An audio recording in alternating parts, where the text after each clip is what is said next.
Welcome back to Euzoia, everyone, the Life Maxing podcast. We have another episode on friendships, and this one's going to be about how to strengthen friendships. So, Christoph, how do we have strong friendships? How do we strengthen those friendships? So if I had to summarize it in one word, it would be if you give, like more giving than taking, basically. It sounds like super simple.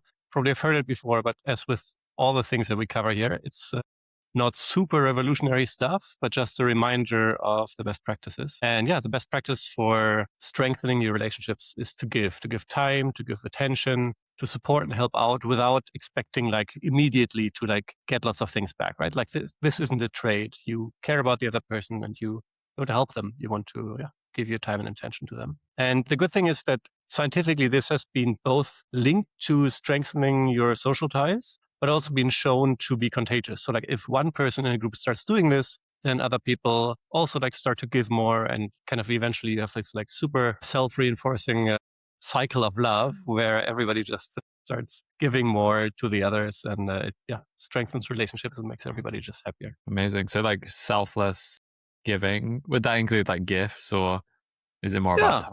No, I think it could be anything really. That it also depends on your relationship, right? Like this could be, I think the important thing is maybe just to be intentional about it. Like just to be like, okay, like how could I support this other person, right? Maybe this is with just checking in. Maybe this is with time. Maybe this is if you're in a community to contribute to that community, right? Like surely there's like stuff to do, ways in which you can like volunteer, host things, organize things.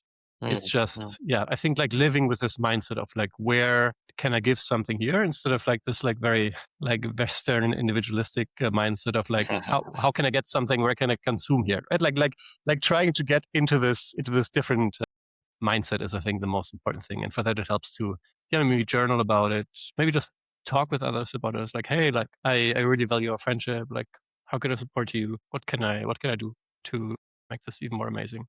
Yeah, I think this is maybe the first thing to be aware of. Then there's what you already said, like selflessness, right? Like this can be great if you do it within limits, but of course, like if you go over your limits, then like nobody benefits, because if you give too much, you burn out. Like people have to take care of you more than you were kind of able to give before. So the important thing there is you want to try to set boundaries, right? Like just like also for yourself, but also like communicating with others. It's like, hey, I would really like to do this, but like this is just beyond what I can do right now.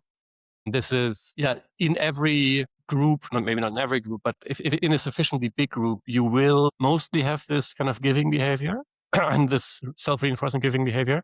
But sometimes you will also have people who just don't, right? And who like take more. And if like everybody just gives unconditionally, then you get a very quickly dynamic where some people just like use it, and they kind of win in this kind of game theoretical thing. So having some kind of attention of like, okay, like I am giving, but like who is only taking, and slowly like giving less to them is, I think best practice. The game theoretic approach to this is generous tit for tat. So you want to be really generous and like give and forgive them when they kind of forget stuff. But like if they really stop doing anything, then like, there's also kind of limits to the love. Yeah. And then the last thing to kind of watch out for your own boundaries is maybe to just be open when you need support, right? Like by telling others, it's like, hey, I don't know, could really use a hug right now, or I can do this now, or like I could, I don't know, use help with this or that. That allows your friends to give something to you, right? Like it might feel like a big ask initially to like voice those needs. But if you kind of reframe it as like, I'm creating an opportunity here for other people to show me that they value me and they want to give something. Of course, again, like you can put this to extremes, right? Like, but within reason, I think it's also a beautiful way to allow for those gifts to happen. Yeah. It funnily enough reminds me of this study of rats that like play fight, and there's a bigger rat that can basically always win the fight, but it still chooses to lose like 40% of the time, so that it continues, the rats continue to play with it. And I think that's kind of an interesting example of giving. A bit of an abstract one, but it reminded me of that. I mean, rats are social creatures. We don't value them enough.